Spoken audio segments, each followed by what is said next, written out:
दोस्तों, आज के युग में भागवत गीता ही है जो आधुनिक युग में समस्याओं से घिरे हुए मनुष्य को एक कर्मशील जीवन जीने के लिए प्रेरित करती है। गीता ऐसे प्रेरणादायक संदेशों का महासागर है जो जीवन से निराश मनुष्य को आशाओं से भर देती है। ठीक उसी प्रकार जिस प्रकार भगवान श्री कृष्ण ने अर्जुन की निराशाओं को दूर किया और उसे युद्ध लड़ने के लिए प्रेरित किया, आज की इस भागती दौड़ती ज़िंदगी में मानव को, उसके मन को, उसकी आत्मा को अगर कोई शांत और स्थिर और प्रसन्न चित्त रख सकता है तो वो है श्रीमद् भागवत गीता।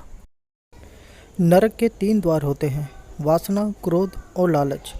जिस प्रकार अग्नि स्वर्ण को परखती है, उसी प्रकार संकट वीर पुरुषों को, मनुष्य को परिणाम की चिंता किए बिना, लोभ लालच किए बिना एवं निस्वार्थ और निष्पक्ष होकर अपने कर्तव्यों का पालन करना चाहिए। क्रोध से भ्रम पैदा होता है और भ्रम से बुद्धि व्याग्र होती है। जब बुद्धि व्याग्र होती है तब तर्क नष्ट हो जाता है।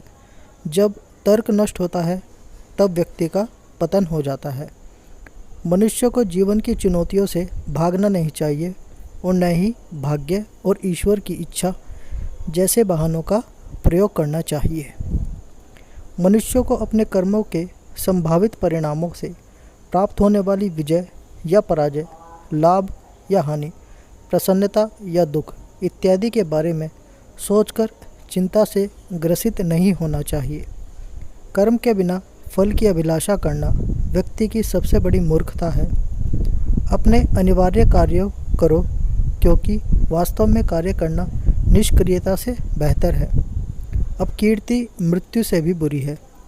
जो पुरुष सुख तथा दुख में विचलित नहीं होता और इन दोनों में संभाव रहता है, वह निश्चित रूप से मुक्ति के योग्य है। सफलता जिस ताले में बंद रहती है वह 2 चाबियों से खुलती है, एक कठिन परिश्रम और दूसरा दृढ़ संकल्प। मानव कल्याण ही भागवत गीता का प्रमुख उद्देश्य है। इसलिए मनुष्य को अपने कर्तव्यों का पालन करते समय मानव कल्याणों को प्राथमिकता देनी चाहिए। मनुष्य का मन इंद्रियों के चक्रव्यूह के कारण भ्रमित रहता है, जो वासना, लालच, आलस्य जैसी बुरी आदतों से ग्रसित होता है। इसलिए मनुष्य को अपने मन एवं आत्मा पर पूर्ण नियंत्रण होना चाहिए।